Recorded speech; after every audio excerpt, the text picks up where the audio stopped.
Hello, good people. It is now 6:33, which means we are very much overdue for our Q&A session.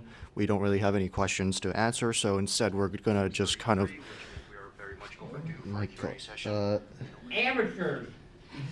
I say as I eat my grilled cheese. But yeah, we're gonna just go around, give everybody a little update about what we've been doing, what our progress is, and some things we found. So, take it away.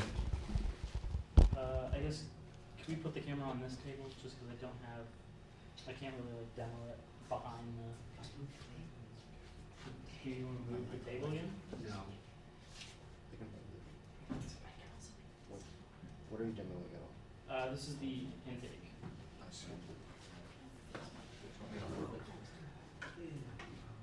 Here. No, it's pointing over here now.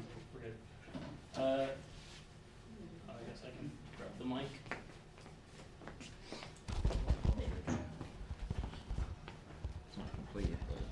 Yeah, so this here is just the general concept for the intake that we're going to be making over these 3 days.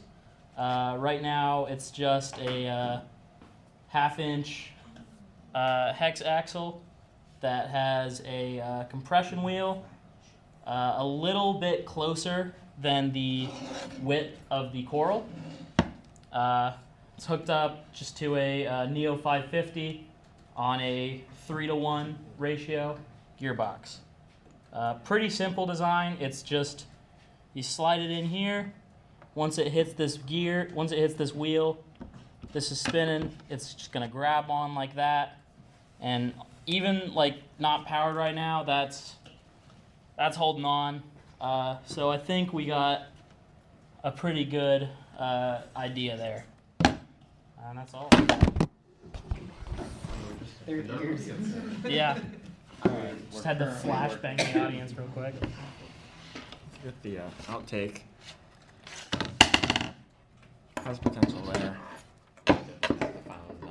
Yeah, it's not the final design. But it's something. Yeah, we're definitely gonna look at changing maybe like the gearbox ratio, and the length of the shaft is definitely something we're gonna look into perfecting. Yeah. Kaya, you up next?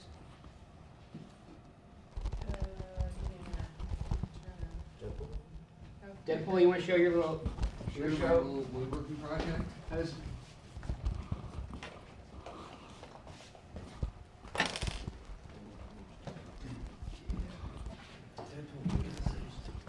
Take the mic.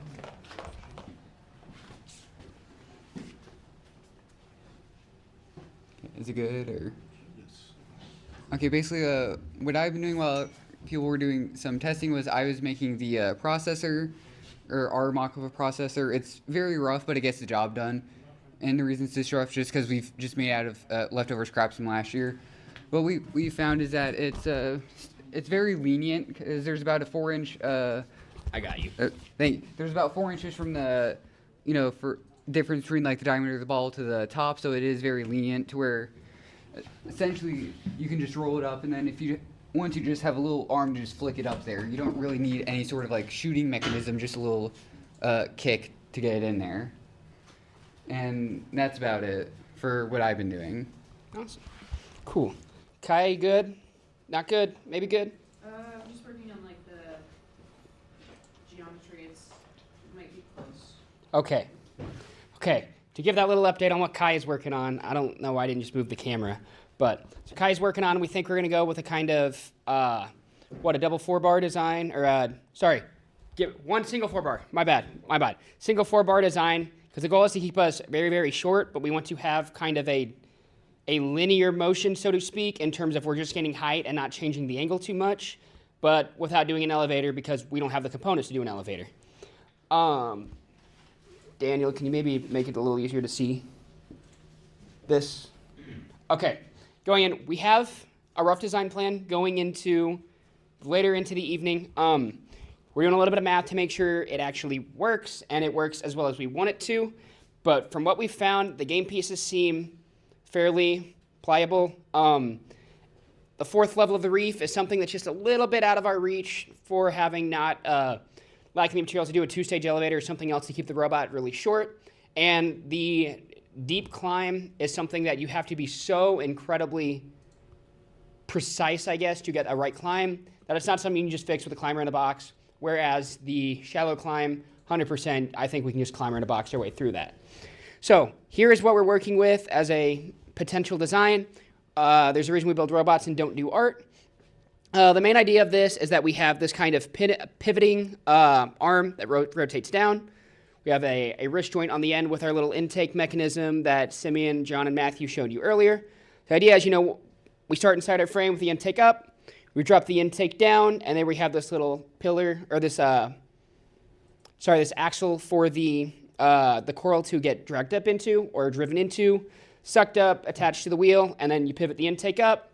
And once you get to your scoring location, you can kind of pivot up to the appropriate height, drop it down, and score.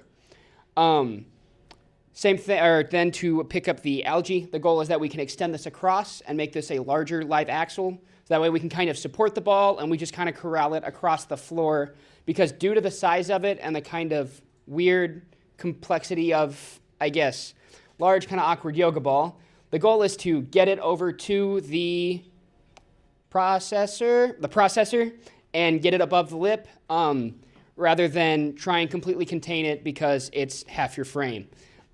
We kind of compared it, we think it's going to be similar to rack and roll, where even though you can even though in this circumstance you can completely contain the game object, it's so large and awkward, you're not really going to have the space to index it or do a whole lot in a convenient way.